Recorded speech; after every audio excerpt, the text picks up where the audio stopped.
So the holiday season is officially upon us, and that means we need to get gifts for people. So for that, I have this annual 5 things to think about for gifts for that film photographer that lives at your house and fills up your fridge with their film. These are the gifts to get them this year, if you're considering getting them something that has to do with film photography and you have no idea. So hopefully these will help you out. Let's talk about number 1. The first thing I have for you is the Peak Design slide.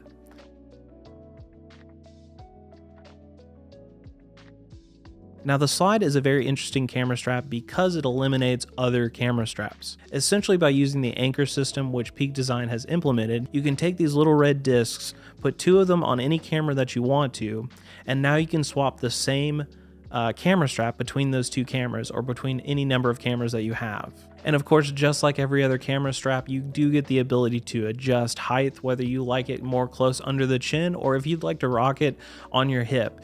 This is kind of the thing that you get to decide with any camera strap, but the slide makes it super simple by essentially just adjusting the little knob on the strap itself. You can adjust it how far or how close you want away from you, and however you like to personally hold the camera.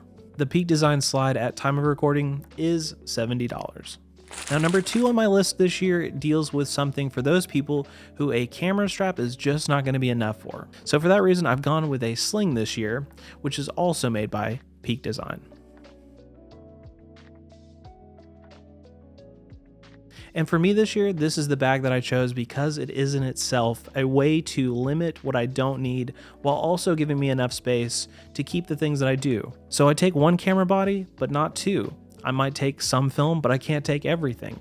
I might be able to take a flash, but that means I can't take a second lens.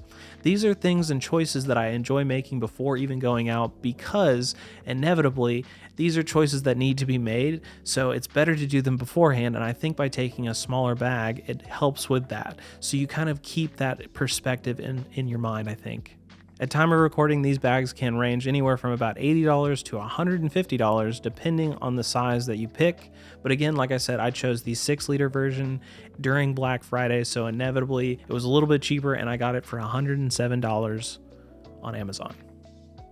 Now the third gift I have is for anyone that likes film photography, especially black and white, because these are colored filters which will enhance or kind of adjust the contrast in those film photos. If you want more information, I've made this video previously. It's about 9 months old now, but for anyone that wants a lot more in-depth kind of information, go check out that video. It's linked in here as well, of course. And depending on the variables we just talked about, these range in price for Tiffen filters specifically, anywhere from about $20 to $50. You can find other manufacturers who might make them a little bit cheaper, but inevitably Tiffen is kind of one of the gold standards in my opinion, so it's the one that I would pick, but you could pick anything. I would highly recommend colored filters for your black and white film photographer because they're so awesome and so useful for just all kinds of general black and white film. Now, number 4 deals in the fact that I am getting rid of my Tupperware container, which I have showed on the channel a couple of times in the past. This is how I have maintained my 35 and 120 stocks for about 3 or 4 years now, and I'm finally getting rid of it, and I'm getting some of these Kodak 120 35 millimeter metal containers. Now the cases I specifically chose will hold either 8 rolls of 120 or 10 rolls of 35, which is super awesome because essentially they are stackable and they are best for those people that are taking up way too much space in your film fridge, just like I have been. And inevitably these are things that will help organize some of that film. You can kind of like keep it like stocked away, stack it if you want to, which is why I got it this year and why I would get more of them and why I'm inevitably recommending them to you guys, because I know these people, I know what we do. I know that we take up way too much space in the fridge, and this will kind of help you out. At time of recording, these are averaging about $20, and they come in different colors, so you can do reds and blues and oranges or whatever you want to do. They're Kodak branded, which is really cool if you have a Kodak nerd just like me at the house. So keep these in mind as well.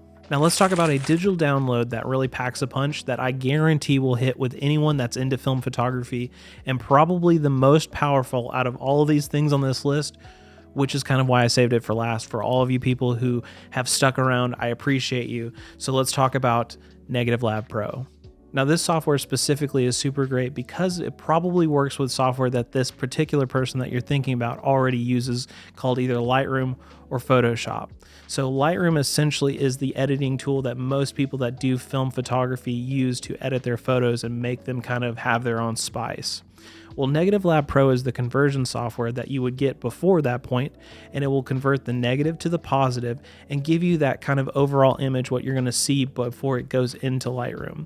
A lot of the scanners themselves have these kind of softwares, but they're not really great.